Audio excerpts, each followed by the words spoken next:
जय जिनेन्द्र। आचार्य श्री के चरणों में बारंबार नमोस्तु नमोस्तु नमोस्तु। पतन की उड़ान संगोष्ठी में मेरा विषय है कृषि और कृषक। विश्व के स्वतंत्र देशों में 19वीं और 20वीं शताब्दी में कृषि पर जनसंख्या की निर्भरता घटती गई, जबकि उद्योगों और सेवा क्षेत्रों में जन निर्भरता बढ़ती गई। परंतु भारत में इसके विपरीत हुआ। उद्योग, व्यापार, बैंकिंग, जहाजरानी 19वीं शताब्दी के मध्य तक लगभग समाप्त कर दिए गए। कृषि ही एक ऐसा महत्वपूर्ण उद्योग बच गया था जिसकी ओर जीवित रहने के लिए भारतीय लोगों को एकत्रित होकर शरण लेनी पड़ी। कृषि और उद्योग का आपसी तालमेल पूरी तरह नष्ट कर दिया गया था, जबकि कृषि और ब्रिटिश कृषि उद्योगों के बीच तालमेल पक्की तरह स्थापित कर दिया गया था। राष्ट्रीय आय के स्रोत, जिनका विस्तार सरकार का दायित्व होता है, संकुचित करके मुख्यतः कृषि तक ही सीमित कर दिए गए थे। ब्रिटिश शासन की समाप्ति तक भी कृषिकरण और अनुद्योगीकरण का लगातार बढ़ जाना एक तथ्य था। कृषि पर जनसंख्या की अति संकुलता तथा किसी और कारोबार का लगभग न होना, जिसको अधिकांश जनसंख्या अपना सकती थी, यही भारतवर्ष की गरीबी का मुख्य कारण था। क्योंकि इस समय क्या हुआ था कि जोतों का विभाजन और विखंडन भी हुआ था।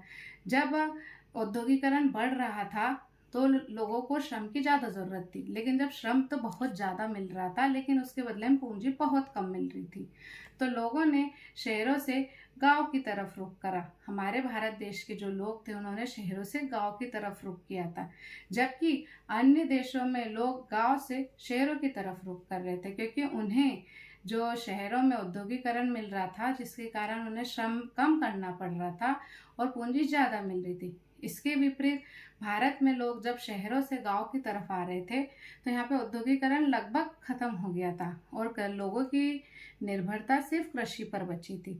अब लोगों के पास जो अपनी ज़मीन थी, क्योंकि वो ज़मीन तो अंग्रेज लेके नहीं जा सकते थे अपने देश में, तो जो अपनी ज़मीन बची थी तो उनका निर्वाह उन्हें उसी ज़मीन पर करना था। तो यहाँ पर श्रम ज़्यादा था और पूंजी कम थी, जिसके कारण अकाल की स्थिति भी निर्मित होती गई। आगे धीरे धीरे जैसे जैसे टाइम बढ़ता गया, देश में अकाल की स्थिति भी निर्मित होती गई। और जो हमारी कृषि थे, जो खेती बाड़ी थी, वो भी धीरे धीरे कम होती गई। वो कैसे कम होती गई? क्योंकि जब किसान लोग अपना कर्जा नहीं चुका पाते थे, जमींदार से जो उन्होंने कर्जा लिया था वो उसे नहीं चुका पाते थे, तो जमींदार उसके बदले में उनसे उनकी पूरी फसल ले लेते थे। कभी कभी तो ऐसी स्थिति आती थी कि किसानों को जो अपने खेत में खड़ी फसल रहती थी वो भी उनको पूरी की पूरी दे देनी पड़ती थी। खड़ी फसल का मतलब ये होता था, किसान ने जितना मुनाफा कमाया, पूरे साल भर में जो मुनाफा कमाया है वो उनको सारा के सारा जमींदारों को दे देना पड़ता था। अब उसके बाद क्या होता था, किसानों के पास पूंजी नहीं रहती थी। पूंजी नहीं रहती थी तो वो अपने परिवार का पेट कैसे भरेगा? और उसके बाद में अंग्रेज उनका शोषण पे शोषण करते चले गए और धीरे धीरे किसानों के हाथ से अपनी ज़मीन भी चली गई। अब जब किसानों के हाथ से उनकी भूमि चली गई तो अब किसान क्या करेंगे?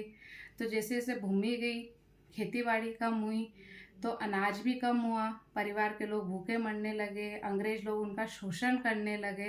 धीरे धीरे देश की स्थिति गरीबी के हालत में आ गई।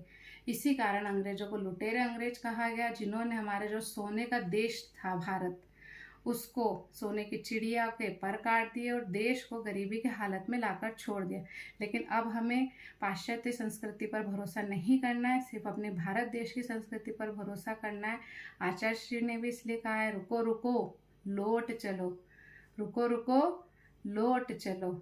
इसलिए हमें इंडिया नहीं भारत बोलना है और आचार्य श्री ने जो सपना देखा हमें वो साकार करना है। जय जिनेन्द्र।